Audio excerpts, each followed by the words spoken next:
에스겔 22장 1절부터 16절까지 말씀입니다.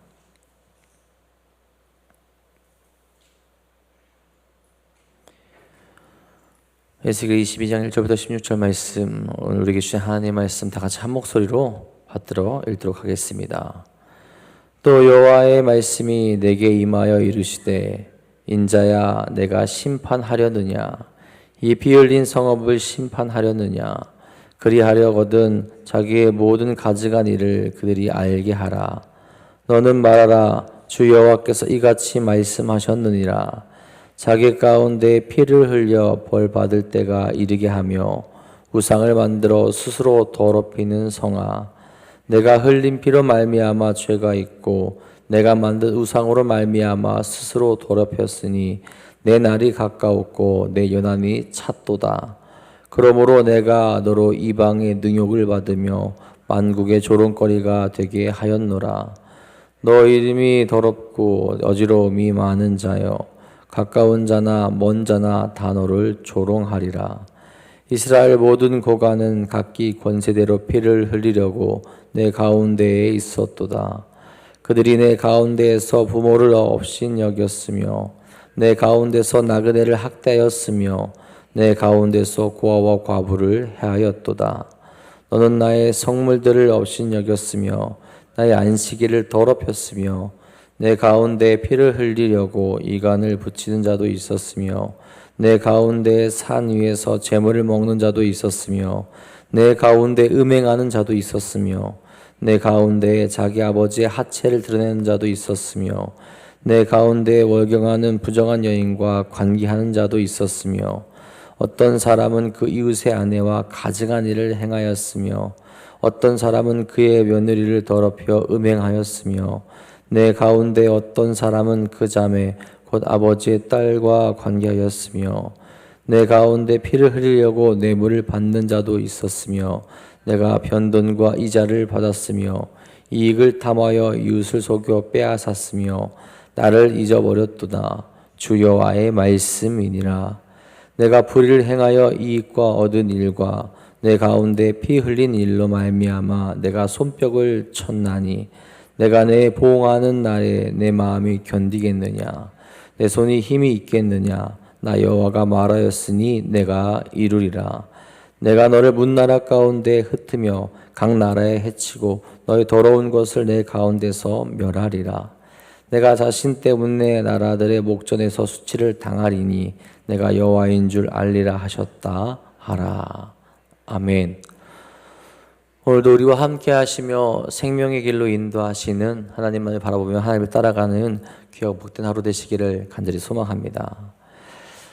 제가 예전에 다녔던 대학교에서 제가 입학하기 전에 그 당시 있었던 총장님이 총학생회장에게 그렇게 부탁했다고 해요. 우리 학교를 대표할 만한 것을 정문에 만들어달라. 그러니까 정문을 만들어달라고 그렇게 이야기를 한 겁니다. 예산이 한 1억 5천 정도 들어갔다라고 그렇게 이야기를 들었어요. 지금도 큰 금액이지만 한 25년 전쯤에 또 1억 5천이니까 그때도 굉장히 큰 돈이었죠.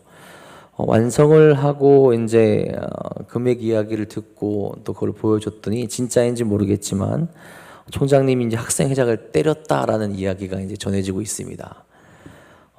근데 그만큼 엉망이었다라는 거죠. 그런데 지나가다 그것을 볼 때면 저게 정말 1억 5천이 맞을까라는 생각을 많이 하긴 했습니다. 그 당시에 워낙 받은 예산을 뒤로 돌려서 자신들의 이익을 취한다라는 말들이 많이 있어서 충분히 의심해 볼 만한 일들이었죠. 실제로는 제가 졸업할 때쯤에 총학생회를 누군가 신고해서 경찰 조사받는 일도 있었고요. 이후에는 이제 뉴스에도 나왔던 적이 있습니다. 어디서 뒷돈을 받아서 행사를 진행하고 가수를 부르고 또 얼마를 줄 테니 일정 금액을 돌려달라라는 일들이 실제로 있어서 학교가 발칵 뒤집혀졌었다라고 그렇게 이야기를 합니다. 여러분, 맡긴 일이 있는데 그래서 그것을 위해서 많은 혜택을 제공하는데 그것을 이용하고 자기의 이익을 위해서 사용하고 또한 다른 길로 잘못된 일들을 행동을 한다면 그에 따른 책임을 지게 될 날이 반드시 오게 되어져 있습니다. 여러분, 믿음의 삶에도 우리가 감당해야 될 책임들이 분명히 있죠. 은혜 받은 자들로서 하나님의 거룩한 뜻에 동참하고 그것을 먼저 깨달은 자들로서 사명을 감당해야 하는데, 또 은혜로운 삶을 살아갈 수 있어야 되는데 그런 삶을 내버려 두고 그 뜻을 저버리고 죄의 길로 계속 나아간다면 그에 대한 책임을 스스로 감당하게 될 때가 분명히 오게 됩니다. 오늘 우리에게 맡기신 일이 있다면 모른 척 하지 마시고 은혜 받은 자들로서 그 사명의 길을 다하는 우리 모두가 될 수 있기를 간절히 소망합니다. 여러분, 너무 당연한 말이겠지만 하나님은 모든 것을 다 알고 계시죠. 그렇다는 말은 우리의 죄도 또 우리의 어리석음도 하나하나 다 알고 계시고 또한 우리의 약함도 알고 계시는 분이 하나님이십니다. 우리가 죄악을 범함에도 또 세상에 많은 사람들이 죄 가운데 있음을 아심에도 하나님이 심판하지 않으시는 이유는 돌이킬 시간을 여전히 주고 계시다라는 거죠. 연약한 너희를 알고 있기에 너희가 한 명이라 돌이키길 원하고 내가 너희를 알고 있기에 너희가 내 사랑 가운데로 돌아오길 원한다라고 말씀하시는 분이 하나님이시죠. 하지만 중요한 것은 그 시간이 영원하지 않다라는 겁니다. 각자에게 하나님께서 허락하신 시간이 있고 그 시간에 돌이킬 수 있어야 하며, 또한 믿음을 가진 자들은 그 시간 동안 그들이 가진 사명을 잘 감당할 수 있어야 한다라는 거죠. 하나님 앞에 하나님이 허락하신 시간 안에 죄가 아닌 생명의 길로 걸어갈 수 있어야 한다라는 겁니다. 오늘 우리가 읽은 말씀에서도 그 사실을 잘 나타내 줍니다. 하나님은 유다의 죄악을 낱낱이 드러내시며 고발을 하시죠. 하나님은 예루살렘을 법정에 세우시고 그들의 피 흘림과 우상 숭배와 부패를 고발하십니다. 그들의 죄악을 하나님이 다 아시고 이제 그에 대한 책임을 묻겠다라고 명확하게 이야기를 하시죠. 2절에 이렇게 말합니다. 인자야, 내가 심판하려느냐? 이 피 흘린 성읍을 심판하려느냐? 그러거든 자기의 모든 가증한 일을 그들이 알게 하라. 이제 심판의 때가 왔습니다. 하나님은 선한 선지자라고 할 수 있는 에스겔을 통해서 이스라엘의 잘못이나 옳지 못한 일들을 잡아내라고 그렇게 말씀하시죠. 예루살렘은 어떤 성읍이 되었습니까? 무죄한 자들을 없애고 생명을 해하며 연약한 자들의 삶을 위협하는 모든 불의가 있는 그런 성이 되어버렸습니다. 이제 그들에게 자신들이 왜 심판받는지에 대해서 알려주어야 한다라고 말씀을 하시죠. 여러분, 죄인들은 자신이 죄인인 줄 모르는 경우가 대부분입니다. 이렇게 살아도 되겠지, 이렇게 해도 괜찮겠지, 그런 마음 품고 살아가죠. 다들 이렇게 살아가는데 나도 이렇게 살아가도 상관없다는 듯이 그렇게 살아가고 있다라는 겁니다. 하지만 하나님을 떠난 것부터가 죄악인 것을 그들이 알 필요가 분명히 있다라는 거죠. 왜 그들이 심판받게 되는지, 왜 이제 그들이 고난 가운데 있게 되는지 그것을 명확하게 알려주어야 이후에 그들이 깨닫고 회개하며 돌아갈 수 있기 때문에 그렇습니다. 한편으로는 또 이것이 선지자의 사명이죠. 백성이 알지 못하는 하나님의 뜻을, 그것을 잊었던 그 뜻을 바로 알리는 것이 참 선지자의 사명이 될 겁니다. 안타까운 것은 참 선지자의 사명을 감당하고 죄에서 멀어진 자가 거의 없었다라는 거죠. 당시 거짓 선지자들은 백성들의 환심을 사기 위해서 그들의 죄악을 덮어버렸고 오히려 축복하는 말을 하기에 바빴습니다. 심판이 눈앞에 몰려오고 있음에도 여전히 자신들의 안위와 인기만을 생각하고 그들이 살아가고 있었다라는 거죠. 그와 대조적으로 참 선지자는 사람의 눈치를 보지 않고 오직 자신을 부르신 하나님의 말씀을 정직하게 드러내게 되죠. 그로 인하여서 사람의 미움을 받는다 할지라도 그것에 연연하지 않고 자신에게 주어진 사명을 감당하고 있었다라는 겁니다. 여기서 유다 민족이 갖춰야 하는 삶의 모습이 나타나게 되는 겁니다. 죄악이 아니라 하나님의 말씀을 따르는 에스겔과 같아야 된다라는 거예요. 그런데 그들의 모습은 너무나도 멀어져 있어서 죄가 무엇인지 하나님의 말씀이 무엇인지 구분하지 못하는 그런 상황 가운데 있었고, 이제 참 선지자인 에스겔이 그 죄악을 선포하게 된다라는 것을 나타내 주고 있는 겁니다. 3절에 이렇게 말합니다. 너는 말하라. 주 여호와께서 이같이 말씀하셨느니라. 자기 가운데에 피를 흘려 벌 받을 때가 이르게 하며 우상을 만들어 스스로 더럽히는 성아. 하나님은 예루살렘을 가리키시며 피 흘린 성읍이라고 말씀하시죠. 그리고 우상을 만들어 스스로 더럽힌 성이라고 칭하십니다. 여러분, 예루살렘은 거룩한 성이었죠. 하나님의 성전이 있는 곳이고 하나님의 뜻대로 제사와 율법을 지키는 곳입니다. 그런데 이제 그 성에 거룩함이 없어졌다라는 거죠. 오히려 피를 흘리고 하나님 대신 우상을 섬기는 그런 장소가 되어버렸습니다. 여러분, 여기서 말하는 피는 단순히 살인만을 의미하는 것이 아니죠. 정의가 무너진 것을 나타냅니다. 약한 자들이 억울한 일을 당하면 짓밟히는 사회가 되었다라는 것을 의미하죠. 약자를 억압하며 뇌물을 받고 재판을 정의롭게 하는 것이 아니라 왜곡하여서 보호받아야 될 피해자가 오히려 더 어렵고 아픔을 당하는 일들이 가득해졌다라는 것을 의미합니다. 그러면서 하나님을 의지하는 대신 우상을 섬기게 되죠. 인간이 행하는 것을 더 사랑하고 그것들에게 절하고 믿고 따르는 모습이 나타나고 있다라는 겁니다. 이제 예루살렘 안에 거룩은 완전히 무너져 버렸으며 하나님의 말씀을 완전히 잊혀지게 되었습니다. 자기의 욕망을 위해서 우상을 세운 곳, 그러면서 스스로 더럽혀지는 길로 나아가고 있다라는 거죠. 그래서 어찌 되는 겁니까? 4절에 말합니다. 내가 흘린 피로 말미암아 죄가 있고 내가 만든 우상들로 말미암아 스스로 더럽혔으니 내 날이 가까웠고 내 연한이 찼도다. 그러므로 내가 너로 이방의 능욕을 받으며 만국의 조롱거리가 되게 하였노라. 하나님의 심판을 반드시 받게 될 것이라고 이야기합니다. 너희들이 생각하고 있는 것, 우리는 예루살렘에 있으면 안전하겠지, 우리는 예루살렘에 있으면은 고통을 당하지 않고 하나님의 보호심을 받겠지라는 그런 막연한 생각이 이제는 아니라 정말로 너희가 이방의 능욕을 받게 될 것이고 모든 왕국의 조롱거리가 될 수밖에 없다라는 겁니다.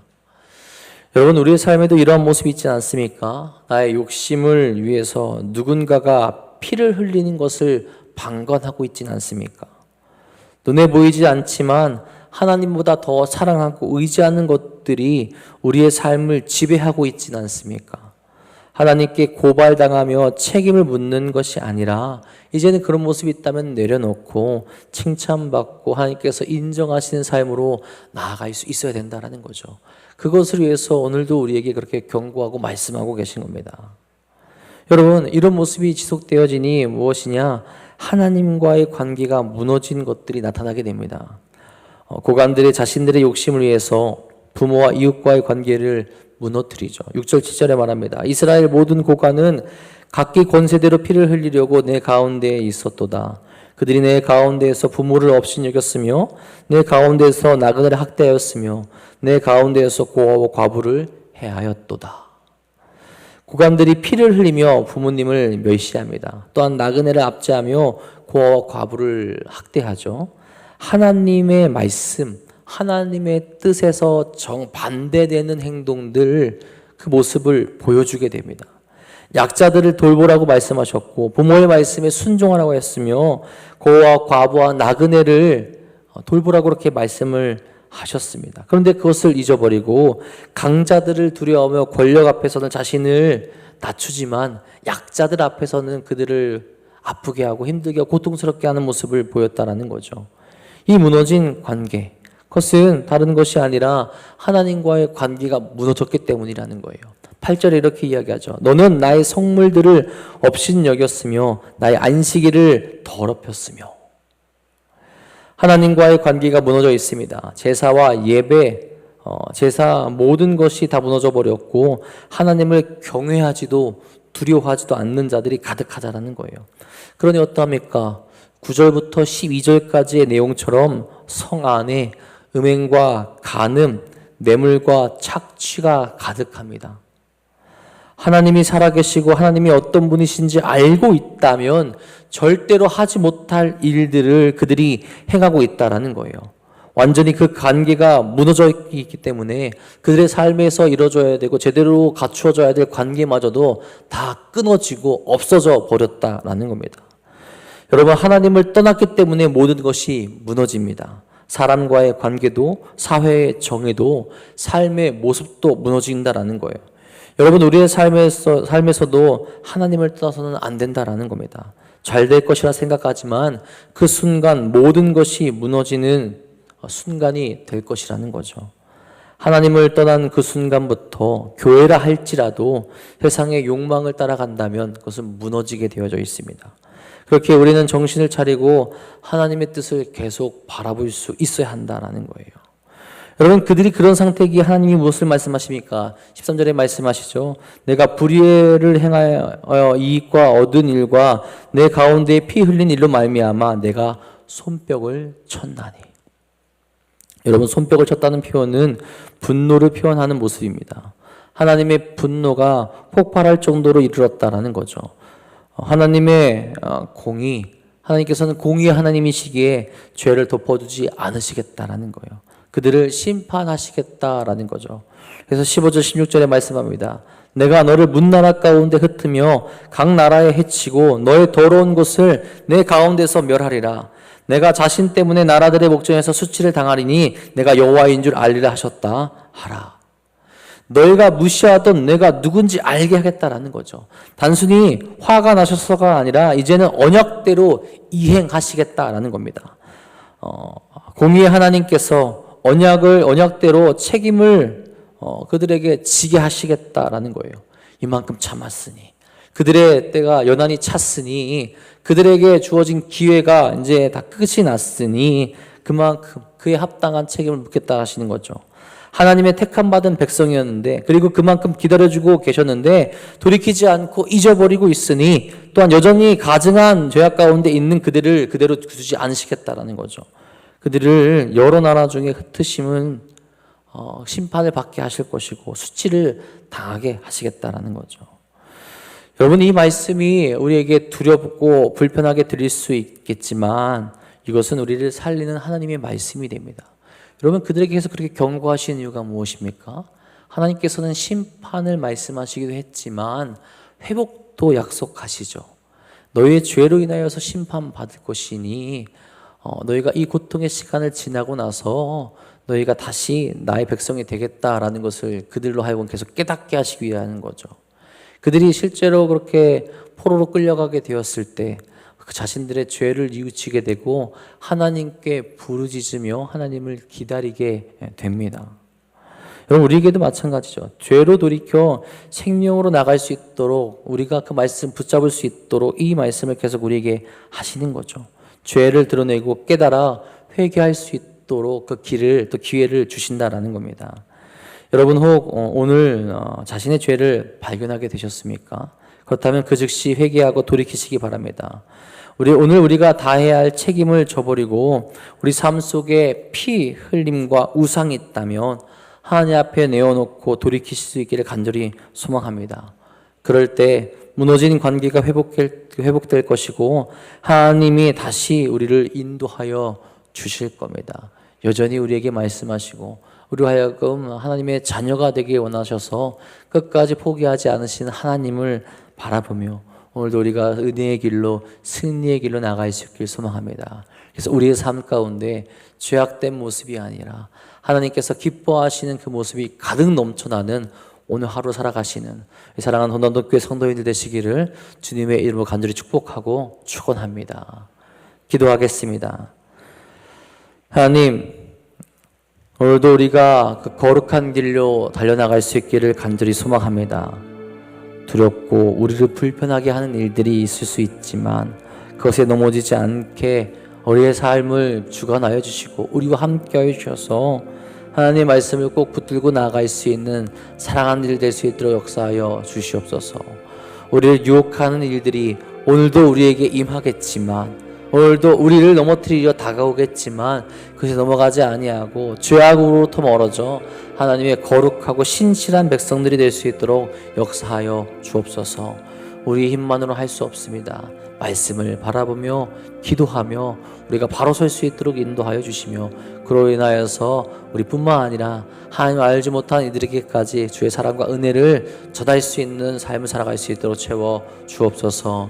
오늘도 그 마음으로 함께 기도하며 부르짖어 나아가게 됩니다. 주여 우리에게 힘과 능력 허락하여 주사 우리가 나아가는 모든 곳에서 그리스도의 향기가 나타날 수 있도록 역사하여 주옵소서. 특별히 사랑하는 도남동 교회를 세우셨으니 이 도남동 교회를 통하여서 주의 거룩한 일들을 행하여 주시옵소서. 우리가 맡은 책임이 무엇입니까? 우리가 감당해야 될 사명이 무엇입니까? 세상의 눈으로 바라보는 교회가 되는 것이 아니라 오직 하나님의 말씀으로 세상을 바라보고 하나님께서 맡기신 사명을 잘 감당할 수 있는 교회가 될 수 있도록 인도하여 주옵소서. 이 교회 안에 그 사명을 감당하며 나아가는 이들이 있는데 주여 영적인 연약함으로 인하여서 혹은 영적인 아픔으로 인하여서 넘어져 있고 힘들어하는 이들이 있습니다. 그들에게 다시 한번 주의 사랑과 은혜를 베풀어 주셔서 일어서게 하여 주시옵고 주의 사랑을 경험할 수 있도록 인도하여 주시옵소서. 오늘도 하나님께서 우리 함께 하시며 거룩한 길로 인도하시며 지치지 않게 하실 것 믿사오며 우리 사랑하시고 우리와 함께 하시는 우리 구주 예수 그리스도의 이름으로 감사하며 기도합니다. 아멘.